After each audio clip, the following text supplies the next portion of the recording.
अगर आप गोल्ड के साथ कुछ करना चाहते हैं तो पेशेंस आपको रखना होगा। इसका एग्जांपल देखिए, ये देखिए 2012 से 18 फिर 25 से 30,000 पे रहा और 25 से 30 में घूम रहा है तो सबको लगने लगा कि भाई गोल्ड बेकार है। लेकिन 2019 और 2024 के बीच में 30,000 से 60,000 से ज्यादा पहुंच गया। समझिए, अगर आप इस कॉन्सेप्ट को समझ लेंगे तो फिर आप बेवकूफ नहीं बनेंगे। अगर आप एक असली निवेशक बनना चाहते हैं तो कंसोलिडेशन में बोर नहीं होना, क्योंकि यही अपॉर्चुनिटी जोन है। कंसोलिडेशन में एक ट्रेडर क्या करता है, तो इन्वेस्टर जो है वो भागते हैं, स्टॉक से भागेंगे, रिस्की एसेट से भागेंगे और वो जाएंगे गोल्ड की गोद में, क्योंकि गोल्ड डर जब भी ऊपर होगा गोल्ड भी ऊपर होगा। ये रिश्ता समझिए डर और गोल्ड का। लेकिन जैसे ही डर कम होता है गोल्ड भी शांत होने लगता है, ये मत भूलिएगा। तो शायद आपको नुकसान हो सकता है। क्यों? आइए देखते हैं कि इतिहास क्या कहता है। नमस्कार दोस्तों, कैसे आप लोग? वैसे आपका स्वागत है फाइनेंस विद एसकेटी पे। और आज की इस वीडियो में हम लोग गोल्ड और सिल्वर के प्राइस फैक्टर्स में तीसरे फैक्टर को आज हम लोग देखने वाले हैं। दो फैक्टर हम लोगों ने कंप्लीट कर लिया है। अगर आपने वो दो वीडियोस नहीं देखी है तो पहले जाके पार्ट 1 और पार्ट 2 ये दो वीडियोस देख लीजिए, ताकि आपको पता चल जाए interest rate and central banks कैसे गोल्ड और सिल्वर की प्राइसेस को प्रभावित करते हैं, डॉलर कैसे प्रभावित करता है। और आज हम लोग क्लियर करेंगे फियर, क्राइसिस एंड अनसर्टेनिटी। तो जो डर है, जो क्राइसिस का पीरियड होता है, ये जो अनसर्टेनिटी है, ये गोल्ड और सिल्वर की प्राइसेस पे किस तरीके से असर डालते हैं। आइए देखते हैं। चौथा अभी बाकी रहेगा। तो देखिए, एक बात बहुत क्लियर है कि दुनिया जब भी डर में होती है ना, गोल्ड चमकने लगता है। मतलब जब जब दुनिया डरती है, जब जब डर का एनवायरमेंट होगा, डर का वातावरण होगा, हाँ, दुनिया में डर फैले तो गोल्ड चमकने लगता है। क्यों चमकने लगता है, ये थोड़ा समझिए। देखिए, जब भी दुनिया के अंदर डर होगा ना, इससे पहले एक एग्जाम्पल लीजिए। मान के चलिए किसी प्लेग्राउंड में आपके बच्चे खेल रहे हैं। आपके बच्चे छोटे हैं, वो छोटे छोटे बच्चे हैं और वो प्लेग्राउंड में या घर के बाहर कहीं भी खेल रहे हैं। तो जब तक कुछ गलत ना हो तब तक बच्चे खेलते रहेंगे। लेकिन मान के चलिए कि अचानक से कुछ वहां पे गलत हो जाए, आवाजें आने लगे, कुछ और गड़बड़ हो जाए या कुछ भी ऐसा हो जिससे एक डर क्रिएट हो, तो बच्चे क्या करेंगे? बच्चे फिर उस प्लेग्राउंड में नहीं रहेंगे, वो भाग के आएंगे किसके पास? मां की गोद में। वो आएंगे, मम्मी के पास आ जाएंगे। इसी तरीके से जब दुनिया में डर फैलता है ना, तो इन्वेस्टर जो है वो भागते हैं, स्टॉक से भागेंगे, रिस्की एसेट से भागेंगे और वो जाएंगे गोल्ड की गोद में। उनके लिए मां की गोद गोल्ड ही है भैया। वो गोल्ड के पास जाते हैं, क्योंकि गोल्ड हजारों सालों से वैल्यू होल्ड कर रहा है और किसी भी गवर्नमेंट की गारंटी पे डिपेंड नहीं करता। इसीलिए जब भी डर का माहौल होगा, इन्वेस्टर्स, निवेशक जितने भी हैं, वो गोल्ड की तरफ जाते हैं। जैसे बच्चे मां की तरफ जाते हैं, इन्वेस्टर्स गोल्ड की तरफ जाते हैं। आगे थोड़ा सा आप समझते। देखिए, आखिरकार पैसा फियर में कैसे बिहेव करता है, ये आपको समझना होगा कि पैसे की साइकोलॉजी क्या है और डर के वक्त में पैसा बिहेव कैसे करता है। डर किसी भी कारण से हो सकता है। वॉर के चलते हो सकता है, मान के चलिए रिसेशन के चलते, बैंकिंग कोलैप्स के चलते, पॉलिटिकल इनस्टेबिलिटी के चलते या फिर ग्लोबल क्राइसिस के चलते। किसी भी प्रकार से इन सारे कारण से अगर वो डर पैदा होता है, डर का एक माहौल बनता है, तो एक चीज कॉमन है कि फ्यूचर अनक्लियर हो जाता है, अनसर्टेन हो जाता है। जब कभी भी ये सारी चीजें दुनिया में होंगी तो फ्यूचर क्या होगा? फ्यूचर स्पष्ट नहीं रहेगा, अनक्लियर होगा, अनसर्टेन होगा, अनिश्चित हो जाएगा। और जब फ्यूचर अनिश्चित हो जाए, भविष्य अनिश्चित हो जाए, तो फिर एक साइकोलॉजी होती है लोगों की। लोगों का एक मनोविज्ञान होता है कि भाई रिटर्न बाद में देखेंगे, रिटर्न भूल जाओ, रिटर्न की तो बात ही छोड़ दो, अभी पहले तो पैसे को क्या कर लो, बचा लो। क्योंकि भविष्य क्लियर नहीं है, भविष्य अनिश्चित है, तो रिटर्न की चिंता बाद में, पहले तो पैसे को बचा लें। और पैसे को बचाने के लिए गोल्ड का डिमांड फिर हाई होने लगता है। लोग गोल्ड की तरफ आते हैं और गोल्ड के डिमांड में एक बहुत बड़ा उछाल देखा जाता है। इस बात को मुझे लगता है कि आप समझ गए होंगे कि पैसा कैसे बिहेव करता है, लोगों की साइकोलॉजी क्या होती है। डर के टाइम में लोगों की साइकोलॉजी रिटर्न के बारे में ज्यादा नहीं सोचने की होती है कि भाई पहले पैसा बचाया जाए और पैसा सुरक्षित आपको यहां पे दिखता है। क्योंकि जब ये सारी चीजें होगी तो पैसे की वैल्यू, डॉलर की वैल्यू कहां जाएगी, ये समझ में नहीं आती। तो एक फियर तो रहता ही है, इसलिए लोग गोल्ड की तरफ भागते हैं। अब थोड़ा समझिए, कुछ रियल वर्ल्ड एग्जाम्पल्स देखिए ताकि ये क्लियर हो जाए। देखिए, जब भी फाइनेंशियल क्राइसिस आई है दुनिया के अंदर, तो आप देखिए बैंकों पे जो भरोसा है ये कम हुआ है, टूटा है। है ना। जब भी रिसेशन आया, कुछ भी हुआ, तो बैंक पे जो ट्रस्ट था लोगों का वो कम हुआ। जब भी बैंक पे ट्रस्ट कम हुआ तो फिर स्टॉक जो मार्केट है वो भी क्रैश हुए। जब भी ऐसा रिसेशन या कुछ भी फाइनेंशियल क्राइसिस आई तो फिर देखिए गोल्ड ऊपर गया है। हिस्ट्री में कभी भी देख लीजिए, उस समय गोल्ड ऊपर गया क्योंकि डिमांड बढ़ गया लोगों का।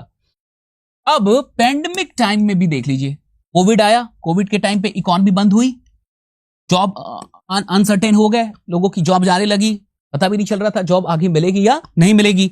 बिजनेसेस जो है वो बंद होने लगे, शट डाउन होने लगे।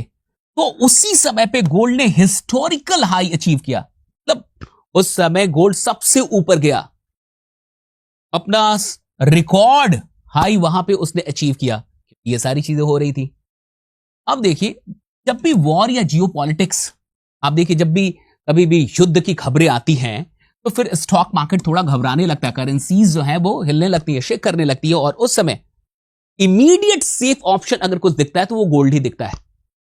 तो जब भी युद्ध चलेगा दुनिया में, जब अगर युद्ध चल रहा है, मान के चलिए अभी तो खूब ही युद्ध चल ही रहा है, पूरी दुनिया लड़ने में ही बिजी है, तो अगर ये युद्ध नहीं रुका और युद्ध और चलते रहे तो फिर गोल्ड की डिमांड बढ़ेगी और गोल्ड ऊपर जाएगा, क्योंकि इमीडिएट सेफ ऑप्शन गोल्ड ही है।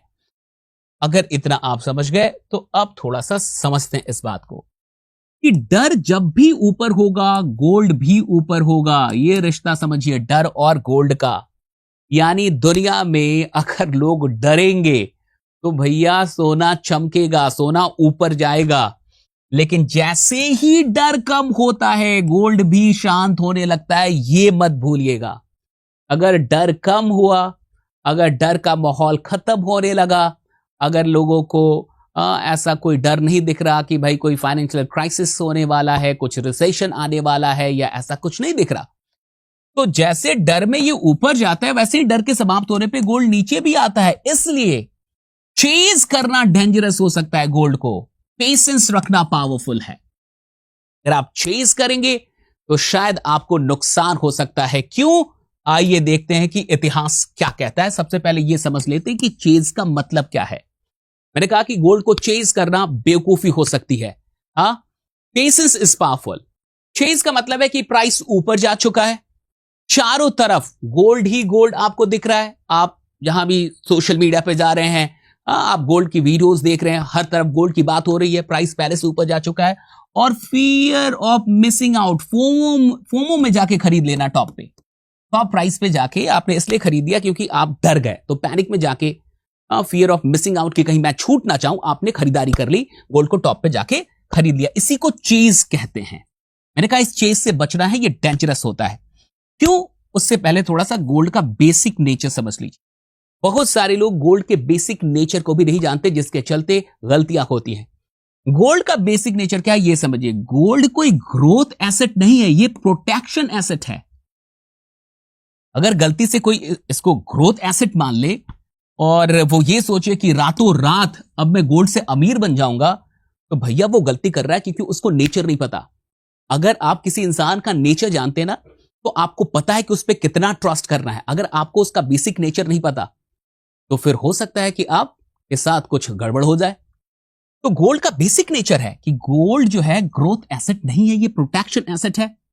इन्फ्लेशन से आपको बचाने का काम कर सकता है, क्राइसिस में वैल्यू होल्ड करता है। ये चीजें हैं। अब बहुत सारे लोग, अगर कोई ऐसा सोचने लगे कि ओवरनाइट ये अमीर बना देगा, तो फिर ऐसा नहीं है। धीरे धीरे वेल्थ क्रिएट करता है गोल्ड। इसको समझना होगा। अब देखिए थोड़ा आगे, अब आपको अच्छे से समझ आएगी हिस्ट्री क्या कहता है, ये समझ लीजिए, इतिहास क्या कहता है। 2011 में गोल्ड अपने पीक पर पहुंचा इंडिया में, 30,000 रुपए 10 ग्राम, मतलब 30,000 पे पहुंचा, और ये मतलब पीक पे था 2011 में। तो फिर क्या हुआ? मीडिया ने कहा कि गोल्ड विल नेवर फॉल। अब तो गोल्ड यहां से गिर ही नहीं सकता, गोल्ड तो अब गिरेगा ही नहीं। 30,000 पे चला गया, तो बहुत सारे लोगों ने उस समय खरीदारी कर ली, टॉप पे 30,000 पे। अब देखिए हुआ क्या, खरीदारी तो कर ली क्योंकि ऐसा लगा कि अब तो गिरेगा नहीं। 2012 से लेके 18 तक गोल्ड जो है डाउन ही रहा, साइडवेज पे रहा, यानी 7 साल तक साइडवेज पे रहा, डाउन रहा। 2013 में 26,000 और 2015-16 में महज 25,000। तो फिर क्या हुआ? जितने भी चेंजेस थे वो 5 से 7 साल तक स्टक रहे, उनको वेट करना पड़ा, उनको कोई जीरो रिटर्न उनको मिला, और इन्फ्लेशन का लॉस अलग से, जो महंगाई बढ़ी उसका लॉस अलग, और बहुत सारे निवेशक स्टक रहे 5 से 7 साल। तो जिन लोगों ने गोल्ड को चेज किया उनके लिए मुश्किलें आई। ये बात आपको समझ में आ रही है?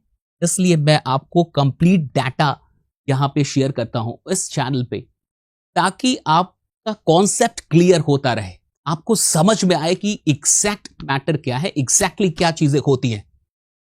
सिर्फ सुनने से नहीं होगा, समझिए इन चीजों को। तो पहली चीज तो आपने, अब देखिए कोविड रैली में क्या हुआ। कोविड रैली में 2020 में 40,000 से 56,000 पहुंचा। फिर से होथाई, तो डर में, पैंडेमिक के चलते पैनिक बाइंग हुई, लोगों ने खरीदा, बहुत सारे लोगों ने 55-56 पर खरीद लिया। लेकिन 2021 से 2022 तक गोल्ड जो है मोस्टली फ्लैट रहा, यानी 2-3 साल स्टक, गिरा नहीं लेकिन ऊपर भी नहीं बढ़ा। तो कुल मिला के अपॉर्चुनिटी कॉस्ट तो हुआ, यह समझना होगा। तो उस समय भी यह चीज हुई। अब अभी रिसेंट की बात कर लेते हैं। रिसेंट में क्या हुआ? सिल्वर 3 लाख से 4 लाख तक पहुंचा, गोल्ड ऑल टाइम हाई रहा। तो फिर क्या हुआ? लोगों ने, बहुत सारे लोग प्रॉफिट बुक करने लगे, बहुत सारे इन्वेस्टर्स ने प्रॉफिट बुक करना शुरू कर दिया। तो फिर रेट में करेक्शन हो गया। चीजें कहां आई आपको अच्छे से पता है। इसीलिए चेज नहीं करना है। अगर आप चेज करने में पड़ जाएंगे तो फिर आप पड़ जाएंगे लफड़े में। पेशेंस इज पावर, इस बात को समझ लीजिए कि पेशेंस ही पावर है। अगर आप गोल्ड के साथ कुछ करना चाहते हैं तो पेशेंस आपको रखना होगा। इसका एग्जांपल देखिए, 2013 से लेके 2015 जिन लोगों ने एक्युमुलेट किया, गोल्ड को एक्युमुलेट किया, मीडिया उस समय नेगेटिव थी। गोल्ड का प्राइस 25 से 26,000 तक था, लेकिन 2016 और 2020 के बीच में अच्छे रिटर्न मिले, डिसेंट रिटर्न मिले, और 2020 और 24 में तो बिग अपसाइड, 25,000 से 60,000। क्या कमाल का रिटर्न मिला। 25,000 से मामला 60,000 से भी ज्यादा पहुंच गया। तो गोल्ड प्राइस का बिहेवियर जो है ना, एक आपको समझ लेना होगा। इतिहास जो कहता है उससे थोड़ा सीखा जाए कि गोल्ड प्राइस का बिहेवियर क्या है। ये सबसे इंपॉर्टेंट पार्ट है इस वीडियो का। जब भी तेज रैली हुई है उसके बाद से करेक्शन देखा ही गया है, कंसोलिडेशन देखा ही गया है। तेज जब भी रैली होगी साहब, उसके बाद से करेक्शन आएगा, कंसोलिडेशन आएगा।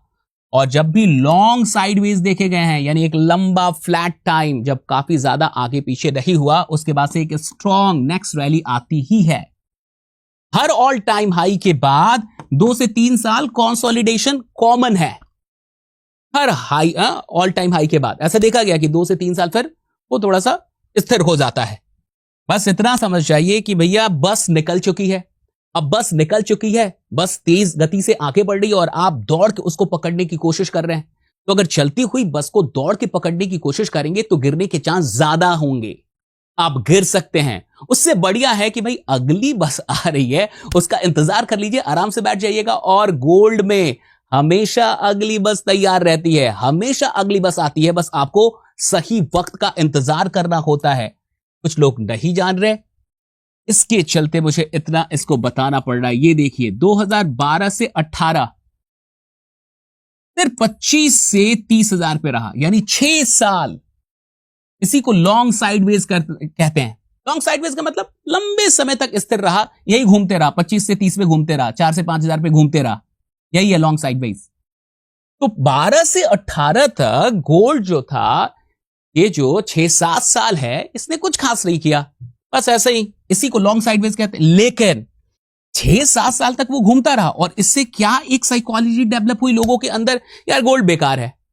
6-7 साल तक आपको कुछ दे ही नहीं रहा और 25 से 30 में घूम रहा है, तो सबको लगने लगा कि भाई गोल्ड बेकार है, गोल्ड अच्छा नहीं है। लेकिन 2019 और 2024 के बीच में 30,000 से 60,000 से ज्यादा, 30,000 से उछाल मारा और 60,000 से ज्यादा तक पहुंच गया। समझिए, अगर आप इस कॉन्सेप्ट को समझ लेंगे तो फिर आप बेवकूफ नहीं बनेंगे, फिर मीडिया या बाकी के कोई भी लोग आपको बेवकूफ नहीं बना पाएंगे। आप अपने डिसीजन स्वयं लेंगे। और आपके पास खुद का अपना इतना दिमाग होना चाहिए। और हिस्ट्री इसलिए बहुत इंपॉर्टेंट है ताकि आपको डाटा मिले, आप समझ पाए कि एग्जैक्टली सारी चीजें कैसे, पैटर्न क्या है। देखिए 6 से 7 साल आदमी बोर होने लगा, और जब बोर हुआ तो उसके बाद से तो हर लॉन्ग साइड वे के बाद एक स्ट्रॉन्ग रैली आती है, और स्ट्रॉन्ग रैली के बाद जब भी ऑल टाइम हाई पे जाता है तो फिर से 2-3 साल कंसोलिडेशन होगा। अब समझ लेते हैं कंसोलिडेशन में एक ट्रेडर क्या करता है। कंसोलिडेशन का मतलब क्या, स्थिर हो जाना। जब रेट जाके स्थिर हो गया है, यानी बहुत चल लिया, बहुत भाग लिया, अब थक गया, तो भैया आराम करेगा ना। आप बहुत चले, बहुत घूमे, बहुत दौड़े, आराम करते हैं, वही है कंसोलिडेशन, आराम। अब मार्केट भी थोड़ा आराम करता है तो गोल्ड थोड़ा आराम करेगा। अब समझिए कंसोलिडेशन में एक ट्रेडर क्या करता है, बोर हो जाता है, बाहर निकल जाएगा। लेकिन एक इन्वेस्टर कौन होता है, एक असली इन्वेस्टर, इंटेलिजेंट इन्वेस्टर क्या होता है, जो कंसोलिडेशन में एक्यूमुलेट करता है और पेशेंस रखता है। याद रखिएगा, अगर आप एक असली निवेशक बनना चाहते हैं तो कंसोलिडेशन में बोर नहीं होना है, क्योंकि यही अपॉर्चुनिटी जोन है। ये वेल्थ बनाने का प्रिपरेशन फेज होता है।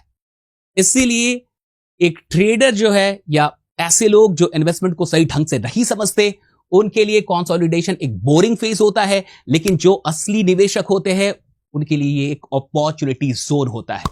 अगर आज की ये वीडियो आपको समझ में आई तो कमेंट में जरूर लिख के मुझे बताइए, और अगले फैक्टर का, यानी लास्ट जो फैक्टर है, उसका इंतजार कीजिए। अगर आप नए हैं तो इस चैनल को जरूर सब्सक्राइब कर लीजिए, और इस वीडियो को जितना हो सके अधिक से अधिक अपने फ्रेंड्स और रिलेटिव्स के साथ जरूर शेयर कीजिए।